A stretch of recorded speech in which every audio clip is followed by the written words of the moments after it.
In 1870, the American prairie was silent, not peaceful, silent, the kind of silence that follows destruction. Tens of millions of bison had once moved across the Great Plains like a living storm, shaking the ground, reshaping the land, feeding entire civilizations. Within 2 decades, they were gone, hunted to the edge of extinction. What was left behind wasn't just emptiness. It was a broken ecosystem, soil compacted, grasses dying, rivers shifting, wildlife vanishing in a chain reaction no one fully understood at the time. Then, in a quiet government decision that drew almost no public attention, 414 bison were placed onto land that scientists were privately calling dead. Not struggling, not recovering, dead. The soil had lost its structure. The native grasses were gone. The predator networks had collapsed. Ecologists weren't even sure the land could support the herd through a single winter. But something happened. Something that took 150 years to fully reveal itself. And when researchers finally began documenting what had returned, what had quietly rebuilt itself beneath the surface of that forgotten prairie, the findings didn't just surprise them. They changed how scientists understand ecosystems entirely. This is the story of what 414 bison did to a dead landscape, and why no one saw it coming. The year was 1905, and the American government was facing an uncomfortable truth.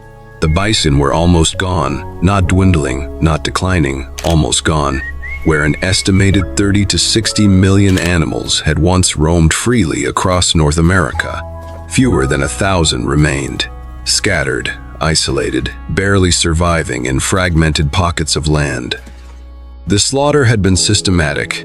Hunters moved across the plains in organized waves, sometimes killing thousands in a single day. Hides were stripped. Carcasses were left to rot under the open sky. The federal government had not only allowed it, in many cases, they had quietly encouraged it. Eliminating the bison meant eliminating the primary food source of the plains tribes, and with it, a way of life that had lasted thousands of years. But by the early 1900s, even officials who had supported the hunts were beginning to understand something unsettling. The land itself was dying. Soil erosion was accelerating across the Central Plains. River systems were shifting. Native grasses that had evolved over millennia alongside the bison were thinning, replaced by invasive species and bare, compacted earth. Ranchers who had celebrated the disappearance of wild bison were now watching their own cattle struggle on land that no longer supported the weight of heavy grazing. The connection wasn't fully understood yet, but it was becoming impossible to ignore. In 1905, a small coalition of conservationists, led by figures including William Hornaday, founded the American Bison Society. Their goal was radical for its time: bring the bison back. What they didn't yet know was what the land had lost while the bison were gone, and how deep that damage actually ran. The plan looked simple on paper. Take bison from the last surviving captive herds, transport them to federal land in Oklahoma, a stretch of prairie called the Wichita Mountains Wildlife Refuge, release them, and hope. In October 1907, 15 bison arrived by rail in wooden crates. They were followed by additional transfers over the next several years, eventually building the population to what officials recorded as 414 animals across restored federal grasslands. It was the first deliberate, large-scale wildlife reintroduction in American history. But the land they were released onto wasn't the prairie those animals had evolved alongside. It was a shadow of it. Decades of uncontrolled cattle grazing had compacted the soil so severely that rainwater no longer absorbed properly. It ran off the surface in sheets, carrying topsoil into creek beds. The native grasses, the deep-rooted blue stem and grama that had once stretched horizon to horizon, had been largely replaced by shorter, weaker vegetation. Ecologists at the time had no framework for understanding what had been lost. They thought grass was grass. They were wrong. What they didn't realize was that the entire prairie ecosystem had been built around the bison, not just supported by them. The animals didn't simply graze the land. They engineered it. Their hooves broke compacted soil. Their wallowing created shallow depressions that collected rainwater. Their movement patterns prevented any single area from being overgrazed. Remove the bison, and the whole system slowly unraveled. But what no one predicted, not the conservationists, not the ecologists, not the government officials overseeing the program, was how the land would respond once the bison came back, and how violent that response would be. The first decade looked like failure. The herd survived, but the land didn't visibly improve. Rangers at Wichita Mountains watched the bison move across the refuge and saw what looked like further damage. Patches of earth torn up, vegetation trampled flat, shallow pits dug into ground that was already fragile.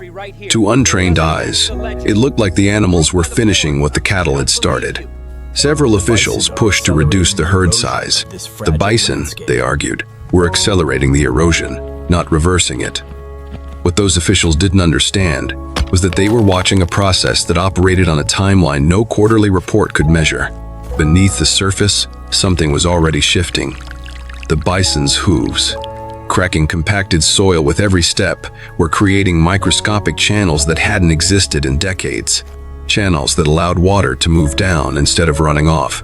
The wallows the animals carved into the earth began collecting rainwater. Within those shallow pools, aquatic insects returned. Then amphibians. Then the birds that fed on them. A cascade had begun.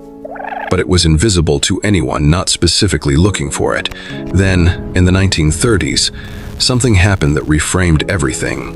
The Dust Bowl hit the Great Plains with devastating force.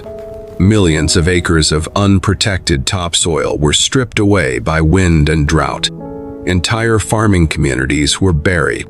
The ecological damage was described by government surveyors as some of the worst land degradation ever recorded in North America. But inside the Wichita Mountains refuge, the land held. Soil that should have blown away didn't. Researchers who investigated the difference found something they hadn't expected, and it pointed directly at the bison. The soil inside the refuge was different, not slightly different, fundamentally different.